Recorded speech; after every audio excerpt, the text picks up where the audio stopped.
कि आप लोग दिन भर साधन करते हैं, लेकिन जब आप शयन करते हैं तो असावधान हो जाते हैं। बस वहां आपको समझना है, शयन का समय आप अंतिम समय समझो। उस समय इधर उधर देखो मत, इधर उधर चिंतन मत करो। बहुत सूक्ष्म बात है। आपकी रात पवित्र जाएगी, आपकी रात भजन में जाएगी, और आपकी रात प्रकाश में होगी, अंधकार में नहीं होगी। और ये गुरु कृपा से प्रारंभ में ही बात डाल दी गई थी कि सोने के समय जरूर बैठना है, शयन करने के पहले हमें बैठना है। कुछ बातें डिलीट करनी है, कुछ बातें पुनः स्थापित करनी है। बैठकर हमें अपनी दिनचर्या पर दृष्टि डालनी है। आज गलती क्या हुई? ये प्रारंभ में ही गुरुदेव भगवान संन्यास मार्ग में जिन्होंने हमें नैष्ठिक ब्रह्मचर्य का उपदेश किया था, उन्होंने ये बात डाली थी कि आपकी दिनचर्या कैसी हुई आपको रोज जांचना है। उनमें से जो गलती हुई वो अपने दिमाग में बैठाना है। जो बातें आपके साधन के विरुद्ध है उनको नष्ट करना है। उनका नष्ट करना मतलब उनको स्वीकार ना करना होता है। जो गलती हुई आगे से ना हो, क्यों हुई ऐसा समझो। और ये सब करने के बाद एकदम शांत हो जाओ और भगवदाकार, जैसे कोई मरने पे नहीं होता, सारी वृत्तियां समेट लेता है और बस अब शयन हमारा ठीक होना चाहिए। अपने लोगों से कुछ गलतियां हो रही, देखो कोई भी सत्संग में बात होती है तो कहीं ना कहीं से तरंग आ रही है, वो हमें जरूरत है उस बात की, तो उसको संभालना चाहिए। अगर आप एकाग्रता पूर्वक सत्संग सुनेंगे तो आपको कभी प्रश्न नहीं करना पड़ेगा। आज अगर प्रश्न उठ रहा हो तो सुनते रहना, 1-2 दिन में उत्तर आ जाएगा आपके पास।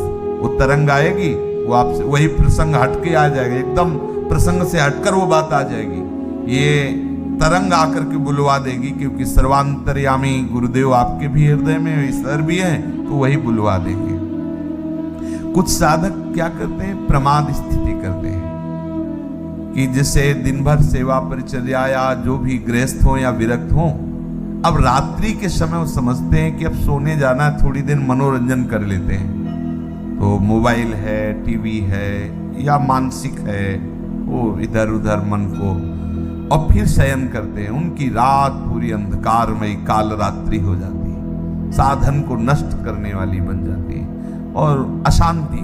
सुबह वो निरुत्साहित उठते हैं, सुबह वो खोए हुए उठते हैं, सुबह वो अपने को अधूरा पाते हैं, उत्साहहीन। अब वो केवल बनावटी रह जाता है, आंतरिक खोखले हो जाते हैं। इसलिए आप रात्रि को संभालिए, रात्रि को संभालिए। शयन के समय आप बहुत सावधान रहिए, तो सुबह आपका संभल जाएगा।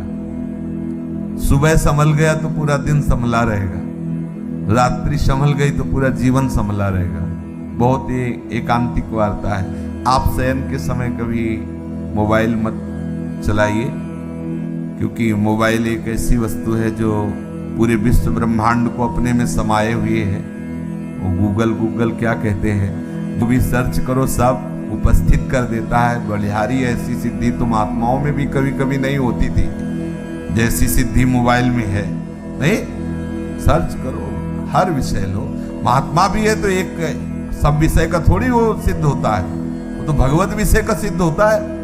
और जो मोबाइल है वो हर विषय का सिद्ध है। आप किधर भी सर्च बोले राधा कृपा, तो वो राधा कृपा कटाक्ष शुरू कर देगा, और वहां से सत्संग तो राधा केली कुंज से सत्संग शुरू कर देगा।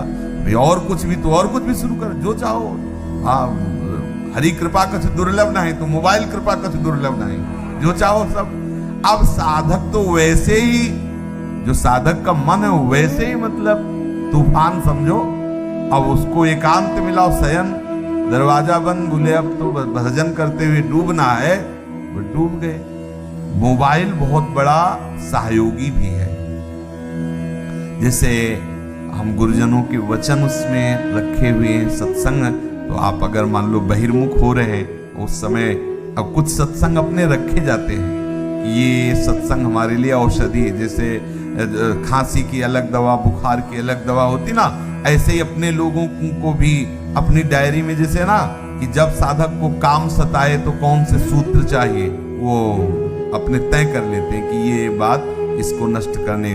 जब साधक को क्रोध सताए तो कौन कौन से सूत्र, जब हमारे अंदर ऐसी तो वो चीजें एक अलग होती हैं। तो मोबाइल मानो एक नई डायरी, उसमें आप अपना चयन कर सकते हैं कि 4 सत्संग शरणागति के हैं, 4 सत्संग ये वैराग्य के हैं, 4 सत्संग ये अनुराग के हैं। जब हमारा मन जहां विचलित हुआ तो ये हम सुन सकते हैं। अगर हम कुमार्गगामी प्रयोग करें तो बहुत बड़ा हमारे लिए हानिकारक है।